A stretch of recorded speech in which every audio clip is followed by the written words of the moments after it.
Welcome to NTD Evening News. Our top story tonight, President Trump signs more executive orders. Trump is expected to reshape the military and create a U.S. version of Israel's Iron Dome. What we know about his upcoming orders. Secretary of Defense Pete Hegseth says he'll enforce Trump's no DEI mandate. The Department of Veterans Affairs says they've already started and it's saving them millions of dollars. More on that from Jason Blair. Colombia is agreeing to all of Trump's terms on deportation flights. We have details on last night's fierce standoff, which almost spiraled into a damaging trade war. Vice President J.D. Vance views Hurricane Helene recovery in Virginia, what he says about government bureaucracy and the administration's plan. And Deepseek, a small Chinese startup, is shocking the AI world and sending tech stocks tumbling. What the commotion is all about.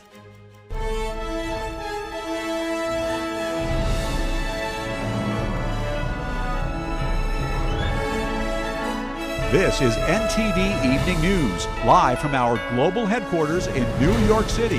Here's Tiffany Meyer.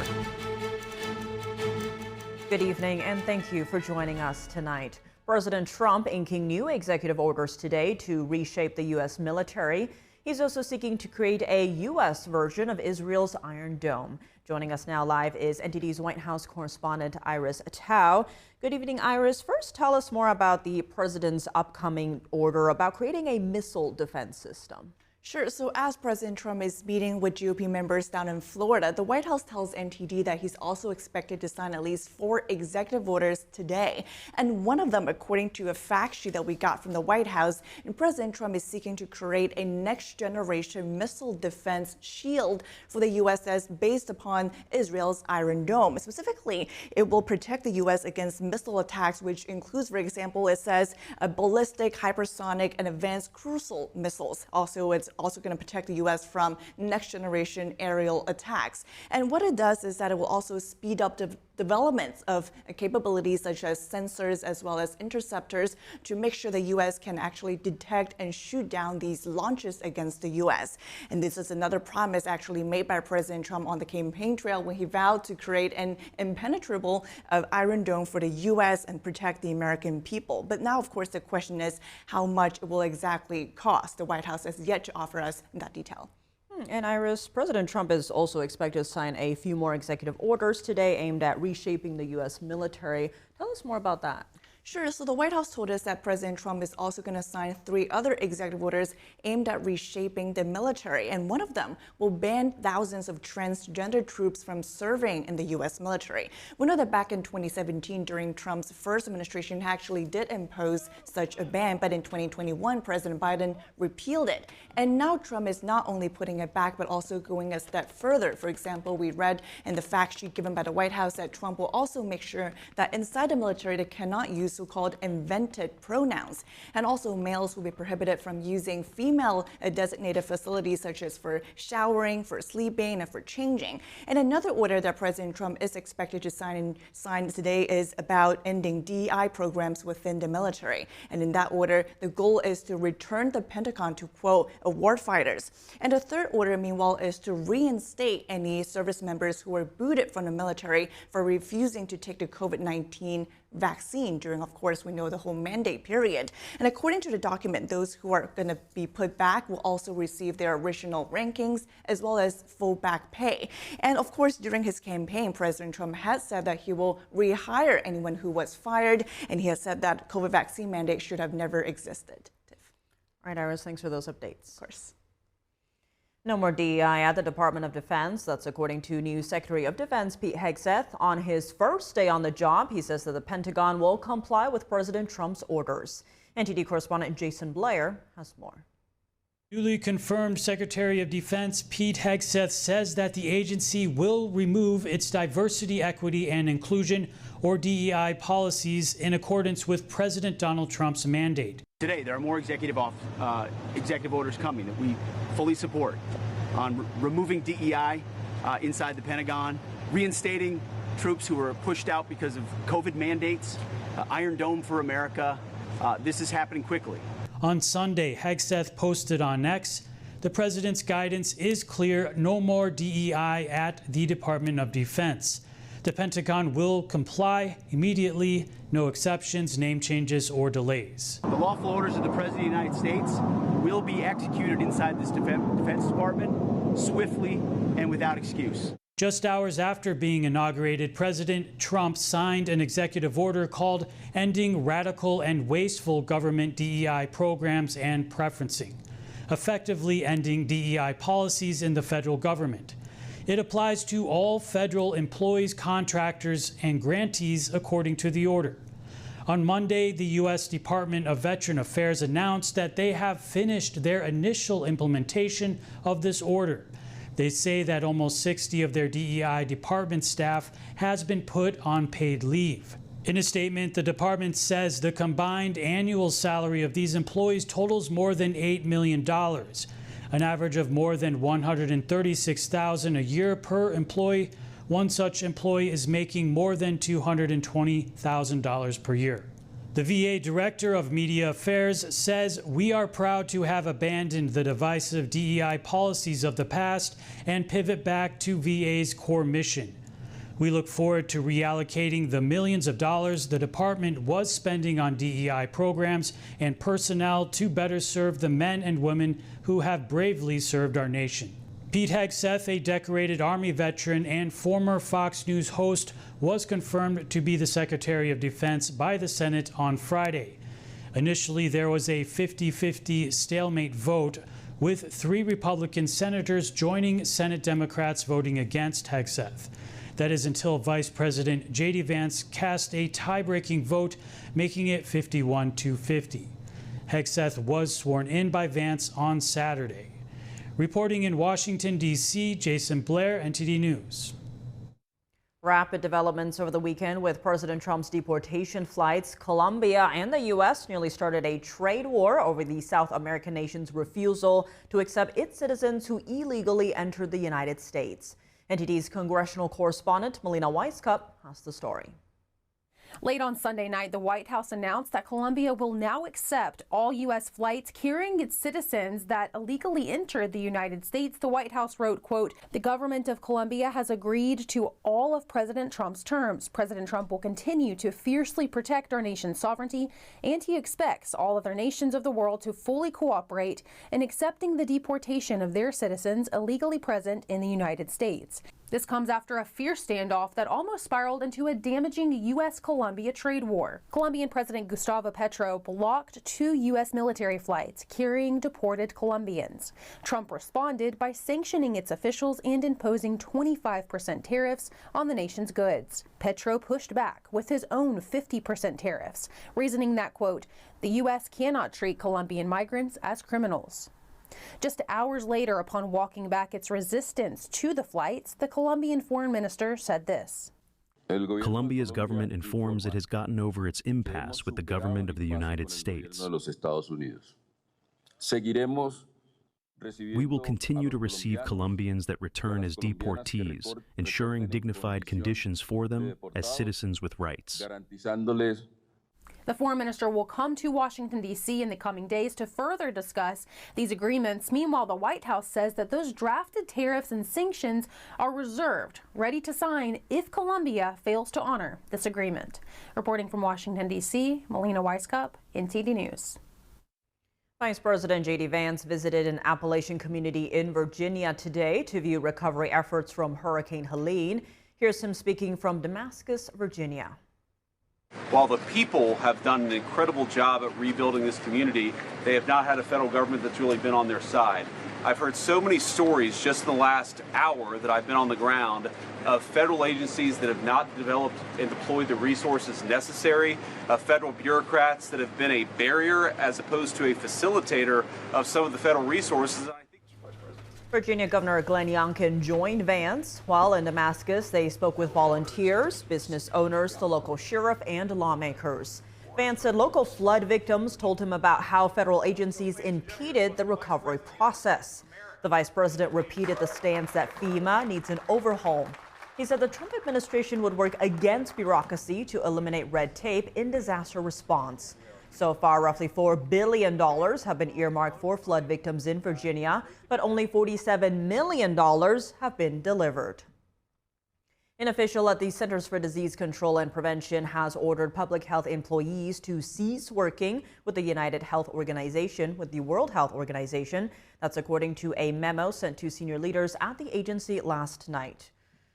According to the order, all agency staff who work with the organization must immediately stop and await further guidance. The memo covers all CDC employees engaged with the global health body through technical working groups, coordinating centers, advisory boards, cooperative agreements, or other means, in person or virtual. CDC staff are not allowed to visit the organization's offices as well. President Trump issued an executive order last week to begin the process of withdrawing the U.S. from the UN agency. Leaving requires congressional approval, and the U.S. must provide a one-year notice.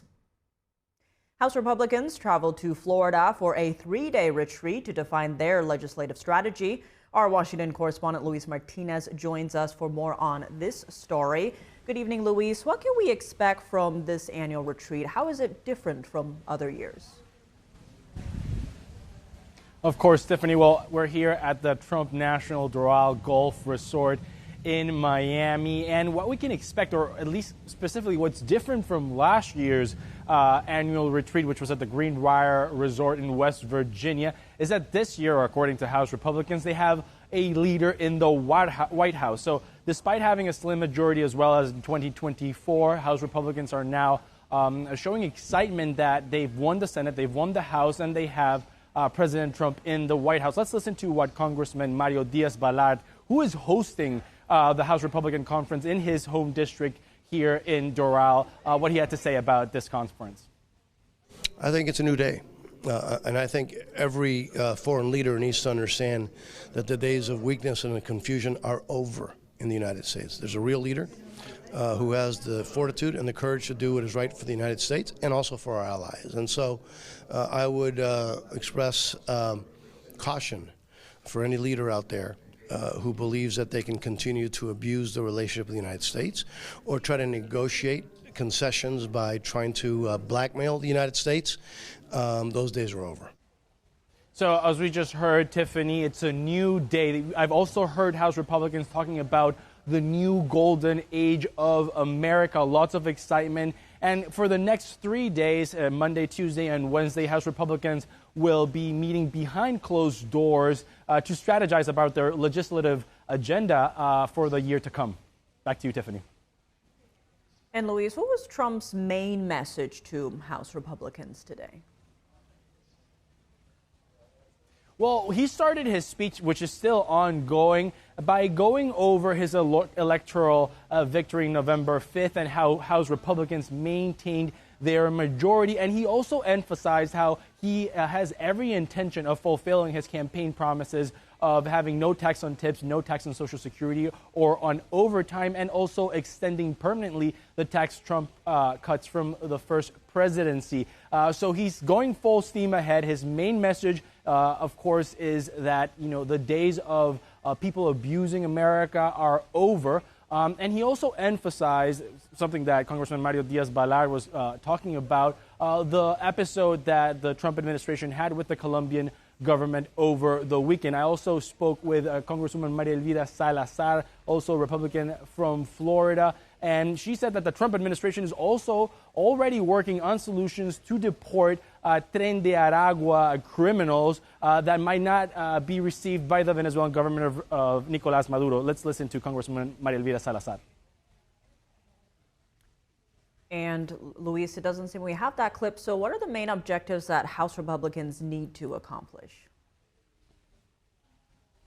Of course, well, during the next 3 days, the main objective, Tiffany, that House Republicans have to accomplish is to reach a consensus. So it's 218 Republican congressmen, and they need to reach an agreement on the budget reconciliation proposal coming from the House Republicans. Let's remember, Senate Republicans are planning on, or at least proposing, 2 different reconciliation bills to push through Trump's agenda. That, what I've mentioned of no tax on tips, no tax on overtime, securing the border, extending the Trump tax cuts, and also reducing government spending. So it's a lot to discuss among House Republicans to reach this agreement, but they're hoping that by the end of the retreat, they will have a proposal, and by the beginning of next week, the first week of February, they should present the budget proposal and budget resolution to different committees to start implementing that budget plan for 2025. All right, Louise, thanks for those updates.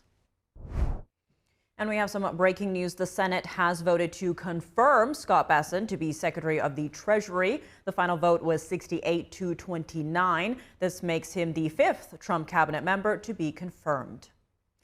Coming up, thousands of Gaza Strip residents are returning home after over a year of displacement. Meanwhile, Israel extends its ceasefire in Lebanon, while Hezbollah says they won't accept any delay in troop withdrawals. Jason Perry reports. The possible meeting between President Trump and his Russian counterpart, what the Kremlin says about arranging the talks with Washington. And today marks 80 years since the liberation of notorious Nazi death camp Auschwitz. NTD's Chris Spears asked people in Manhattan for their views on Holocaust Remembrance Day after the break.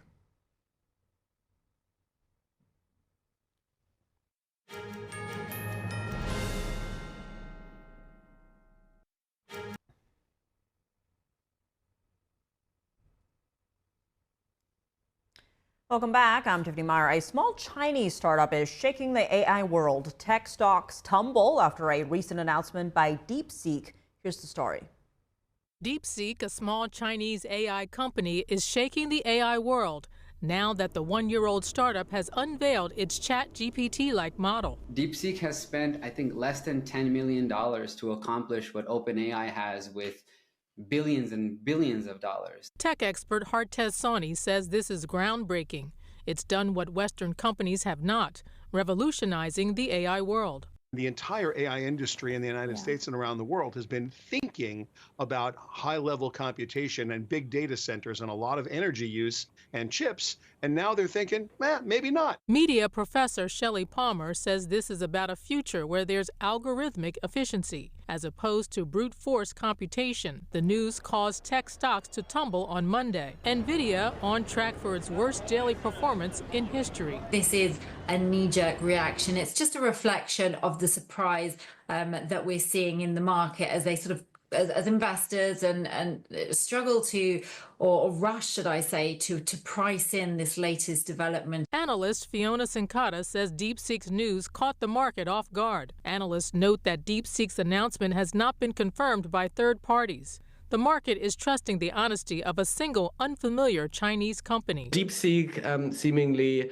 definitely is now in the game and people will use it, but not for everything. AI expert Karsten Jung says DeepSeek seems to have increased progress, but it's not for everyone. Ex-users have commented on DeepSeek's censorship. When they ask it about sensitive topics like the Tiananmen Square massacre or the head of the CCP, it responds, "Sorry, that's beyond my current scope.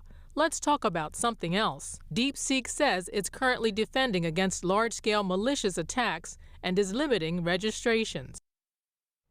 And joining us now to discuss how DeepSeek AI is impacting the stock market is Vance Ginn, president of Ginn Economic Consulting and former chief economist at Office of Management and Budget. Vance, thank you so much for joining us. Good to see you again. Now to begin, Chinese AI chatbot DeepSeek took over the top spot in Apple's App Store over the weekend, #1 in the US, UK, and Canada. The stock market responding with tech shares falling, Nvidia 11%, SML 7%, and Oracle 8%. What do you see as the long-term impact of DeepSeek on the market? Is this just a short-term response, or could we see these tech shares suffering a long-term blow? Well, Tiffany, it's a pleasure to be with you. I think, first of all, we lost $600 billion when you look at just NVIDIA's market cap. It's a massive amount of money, the largest that we've seen of any company to this point. But it also shows you the influence that NVIDIA has had over the last couple of years. They've had a historic increase in their stock market capitalization. And so now there's more competition with DeepSeek entering the marketplace. And that's ultimately what we want, is more competition, allowing for there to be better quality products that are out there. Some people are going to want to use DeepSeek. Some people are going to want to use NVIDIA and OpenAI and other things that are out there. This is what we should want in the marketplace. And so I do think that this was probably a short-term sort of blip in the marketplace as they start to correct in the next few days. But it could be a longer-term thing to look at if we can start to see more competition within AI. And reports are noting the fears around Deepseek's self-reported costs for training its open source AI models, which came out to allegedly some $6 million. That's compared to OpenAI's hundreds of millions. How do you view this? Could this spur that competition in the U.S. and other countries?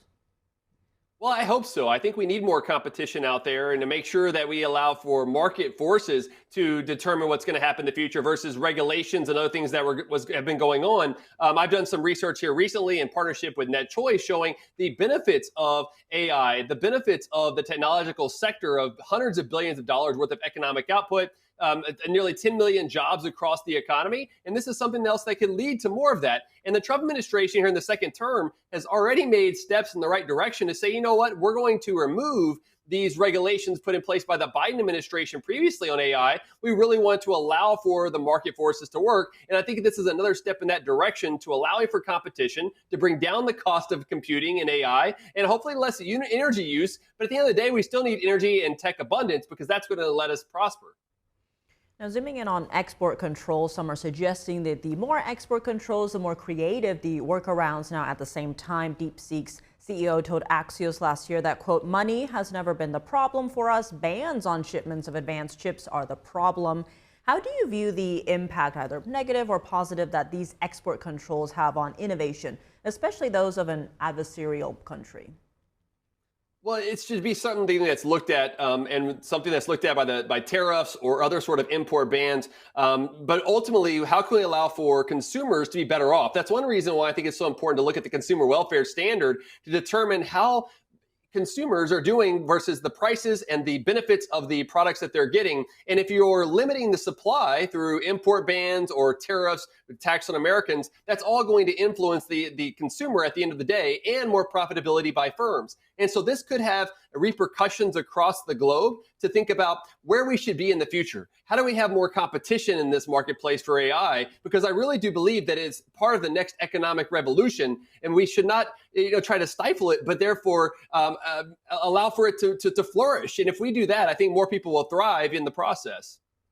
Now, on the economic side, China's economy has not been doing well. There's record high youth unemployment. The real estate giants are floundering, and the post-pandemic rebound is yet to be seen. What does the recent success of Chinese apps in app stores like Red post-TikTok ban and now Deepseek mean for the Chinese economy?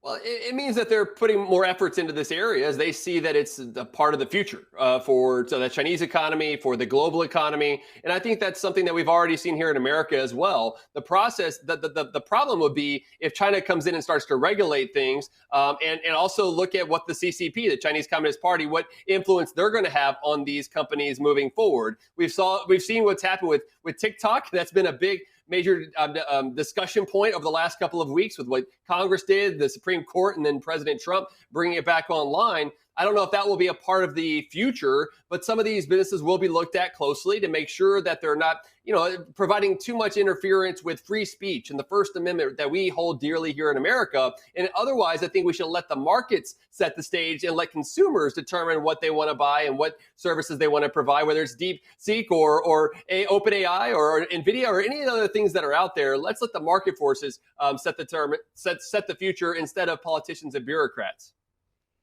Vance, thank you so much for joining us.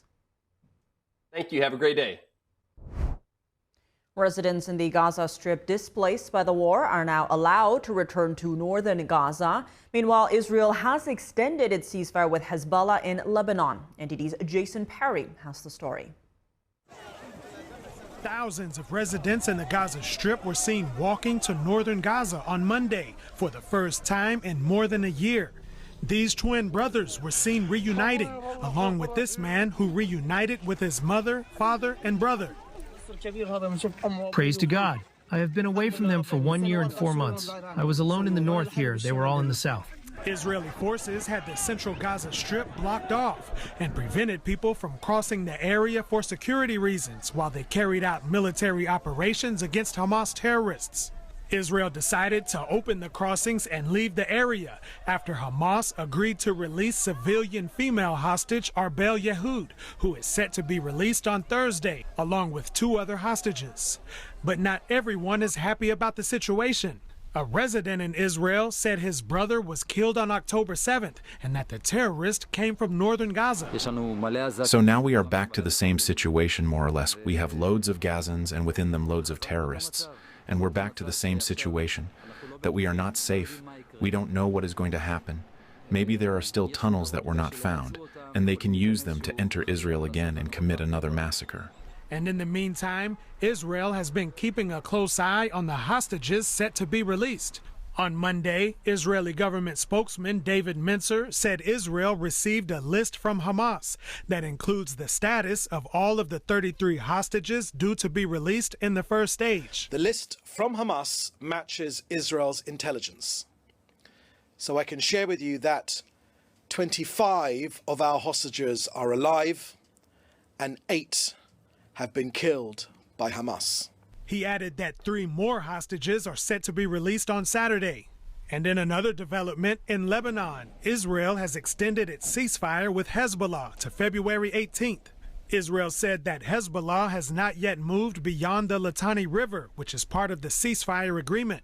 And on Monday, Hezbollah flags could be seen from the Israeli side of the border. And according to the Times of Israel, the leader of Hezbollah said they wouldn't accept any justification for Israel to stay in Lebanon longer than what was agreed to. Jason Perry, NTD News. The Kremlin says Russia has not received any signals from the U.S. about arranging a possible meeting between the two presidents. This comes as Russia issues a school textbook saying it was forced to march into Ukraine.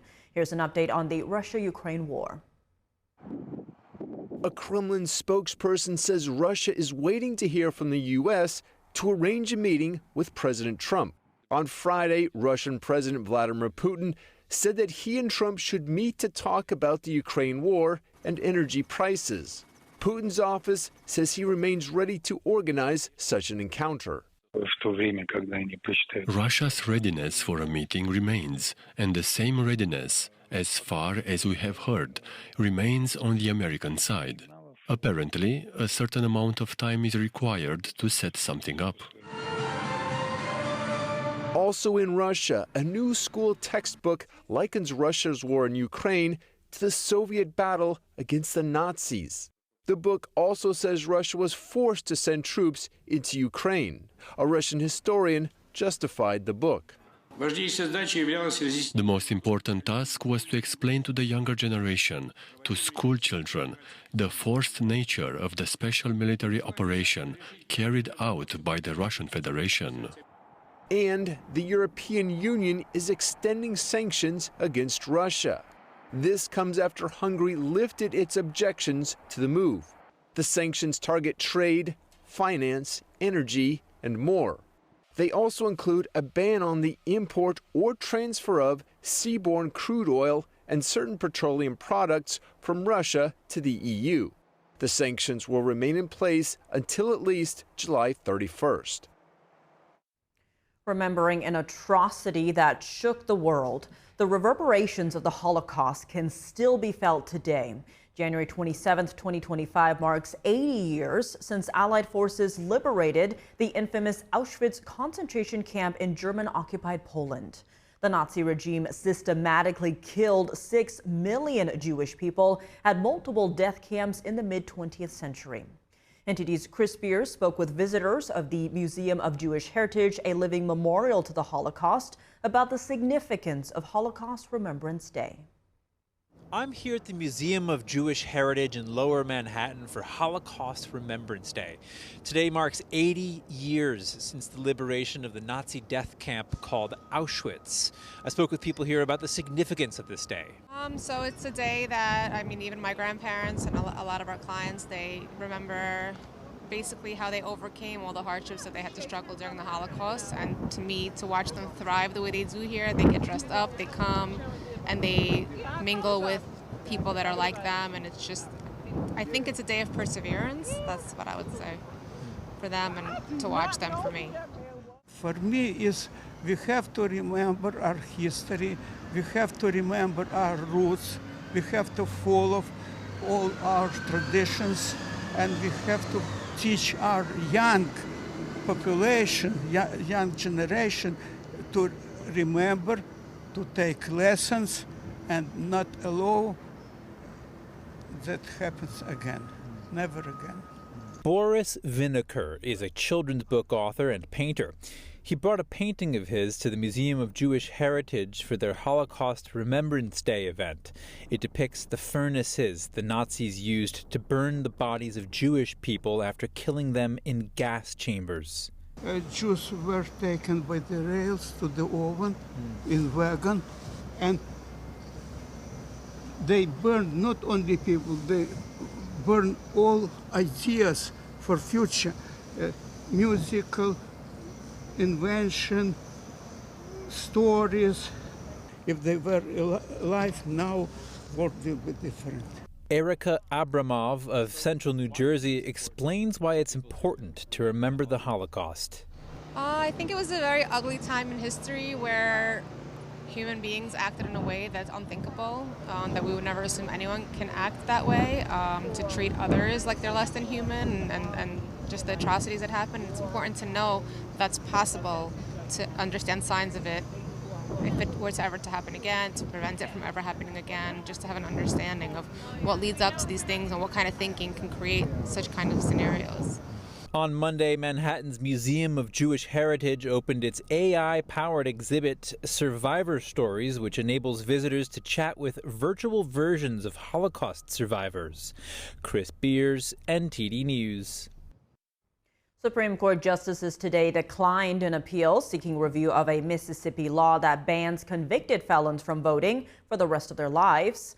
The lifetime ban applies even after individuals complete their prison terms. 6 Mississippi men challenged the law 7 years ago. They all had lost their right to vote after completing their sentences. In 2023, a 3-judge panel ruled in favor of the claim by the plaintiffs that the ban violates the 8th Amendment.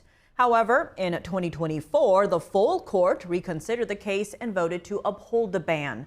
A convicted felon's voting rights can be restored in Mississippi only by a 2/3 vote of the state legislature. And now for your sports news, we're joined by NTD's Dave Martin. Dave, a big weekend in the NFL, so let's start there. What did you make of the Chiefs' win over the Bills last night? I mean, well, I loved it. I mean, not just because I was rooting for the Chiefs. It was a really thrilling game, you know. There were 7 fourth-down attempts. Teams were so aggressive. 6 of those fourth-down attempts were by Buffalo. They converted 4 of them, not the final 2, which they really needed, actually. But I thought the way the Bills started the second half, you know, getting back to running the ball, I thought they were going to win. I mean, they also stopped the Chiefs in their first 2 possessions of the second half. And in that fourth quarter, the Chiefs came out on top of another close one. It was a back-and-forth fourth quarter. So now the Chiefs have a chance to win 3 straight Super Bowls, something no team has done. In fact, of the 9 teams that have won 2 in a row, the Chiefs are the only one of those to actually make it back to a Super Bowl in that 3rd straight season. So they got a chance at history. And with Philadelphia's win yesterday, we now have a Super Bowl rematch from 2 years ago, which the Chiefs won. Whom do you have winning this one? Well, you know, I have the Eagles winning. I know I keep picking against the Chiefs, but the Eagles looked so good yesterday. They beat the Commanders by 32 points. Saquon Barkley was incredible. I think he's really the difference in this rematch from 2 years ago in the Super Bowl that we have. The Eagles did not have him in 2023. He ran for more than 2,000 yards this season. You know, add to that, Philly had the best defense in the league this year. Now, I've said a lot has to go right to win 3 straight Super Bowls, but a lot already has gone right for the Chiefs. I mean, this was their 5th straight playoff win by less than 10 points. They were very fortunate also to stop the Bills on one of those 4th-down conversions. I thought they kind of got a bit of a generous spot. I mean, they looked at it on a replay. You cannot tell where the ball is with all those players around it, so they couldn't reverse it. Anyway, I kind of think their fortune runs out in the Super Bowl, as much as I hate to say it. Well, shifting gears to tennis, #1 ranked Jannik Sinner won the Australian Open yesterday for his 3rd Grand Slam title in the past year. Is he starting to replace Novak Djokovic as the best player of all time? You know, it certainly looks like it. You know, although I'll grant it was an injury that stopped Djokovic this time around. But this is the 5th straight major now that he has not won. That's his longest drought since 2010. And during that, drought, Sinner has won 3 of those majors, including beating Djokovic at the Australian Open a year ago. Plus, Djokovic is going to be 38 by the time the French Open concludes in May or June, actually it is. The oldest to win a major is 37 years old by Ken Rosewall, but it's back in 1972. So if he gets another title, he'll definitely be making history. I think the question actually is, who's better between Jannik Sinner and Carlos Alcaraz? Alcaraz is 21 years old. He's already got 4 major titles. Sinner is 23. He's got 3, but he's ranked #1 right now. So those two, I think, are going to have a good rivalry coming up. Moving to NBA news, the Miami Heat are reportedly suspending All-Star forward Jimmy Butler indefinitely. This is his 3rd suspension over the past month. What's going on here? Yeah, well, Butler reportedly left practice early today after being told that he would be coming off the bench. Now, he was actually set to return from his latest suspension for tonight's game. I guess that's not going to be happening. But he's actually missed 9 of the last 12 games just because of 2 other suspensions. I mean, first he had that 7-game ban for conduct the team determined was detrimental. He came back for 3 games, and he missed the last 2 after missing a team flight to Milwaukee. So it would seem the relationship between player and team is not so great. Now, Butler's requested the trade. The Heat have said they're trying to accommodate that. I would guess his $48 million salary kind of makes it a little bit difficult. Plus, I mean, the Heat are going to want something good back. I mean, he may be 35, but he is quite a playoff performer. He's helped lead the Heat to 2 finals appearances in his 5 years there. So there is a February 6th trade deadline that we'll have to watch for. So I think something should be coming up very soon. And when it is, I'll be there to let you know. Well, Davis, always thanks for joining us. Well, thank you, Tiff. And that's all for today's news. For round-the-clock coverage, visit us at ntd.com or download our NTD app. Thanks for tuning in. I'm Tiffany Meyer. Good night.